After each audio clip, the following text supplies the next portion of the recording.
Hi, everybody. I appreciate this opportunity to kind of continue off some of the material that I had to skip through yesterday as part of Sharsharit's Resiliency webinar. And the topic I'd like to spend a little bit more time with today is the role that connectivity may have to do with resiliency.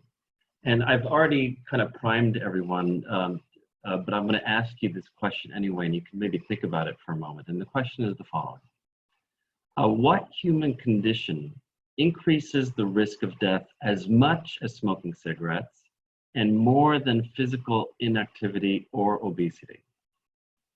And usually, as you're kind of thinking through what the answer might be, most people would guess that the answer is stress, or it's anxiety, or depression. I know I often assume that, and I'm not saying that there may not be some health risks to those conditions, but the science that has become irrefutable is much stronger for the correct answer to this question. And the correct answer is actually chronic loneliness and chronic isolation.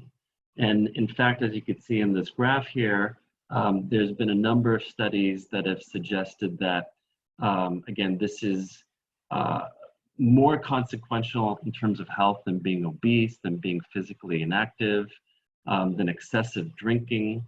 And the reality is that chronic social isolation is equivalent to smoking 15 cigarettes a day.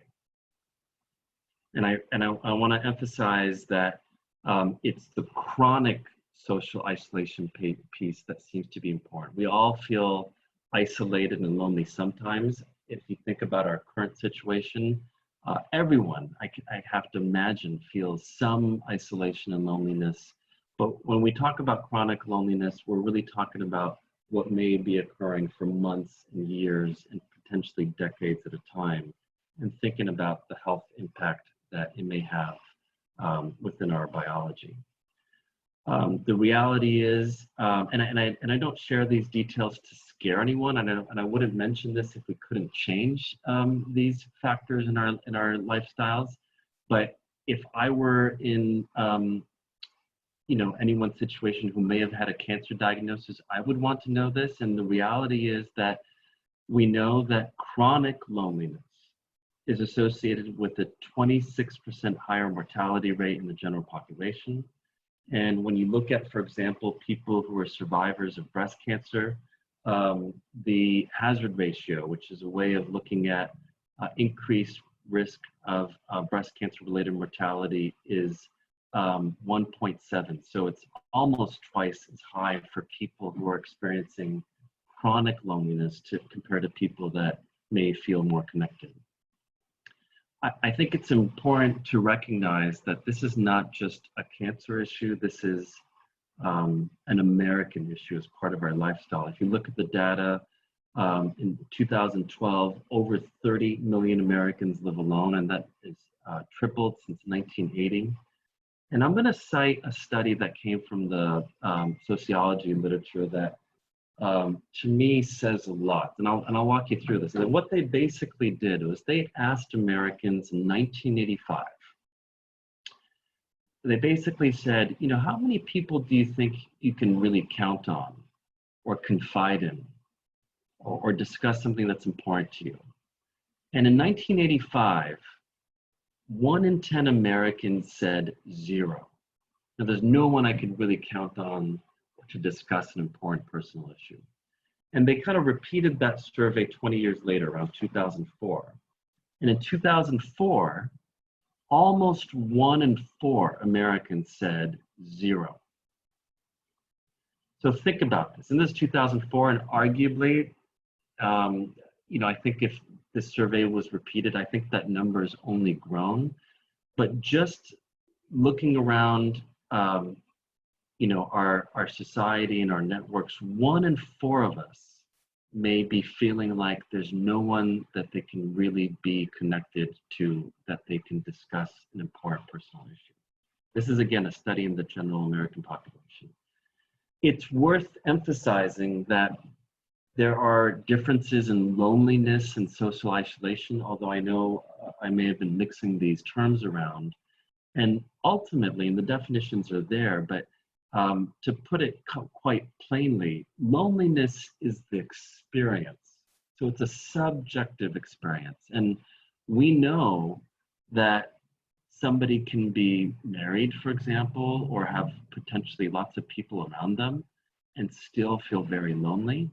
And there may be other people who, you know, live alone, and maybe they just have one close aunt or one close husband or a best friend, and that's all they need from experiencing the feeling of loneliness. So it's important to recognize that you can be alone and not lonely, and the other way around. You could be surrounded by people and potentially be feeling lonely. Of course, there is a higher likelihood of loneliness if you're very isolated, but they're not necessarily the same thing. So today, obviously, you know, with social media and all around us, it's important to recognize that, you know, we can have 700 Facebook friends and still be feeling lonely. And then there are other people, for example, there are many accounts of people who have like very rare diseases, and they're able to connect with their peers on social media platforms in a way that they could have never otherwise. And it's really helping to mitigate the loneliness. And even how we're connecting today, I mean, we wouldn't be able to do this with Trashare if we didn't have this technology. So it can be a mixed bag. So I think it's worth recognizing that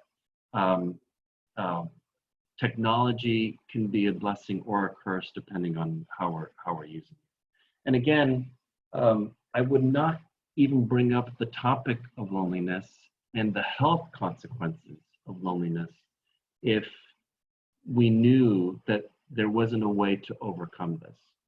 And for some of us, and I think this would be the truth for most of us, that if we at least have some understanding and some insight that, you know what, there is this condition called loneliness that can have a major impact on my biology and my health outcomes and my own well-being, and I can overcome that by just making it a priority to stay connected.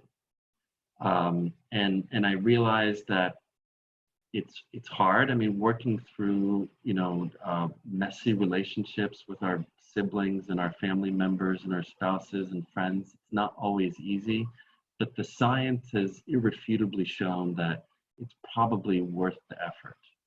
And in the current environment with,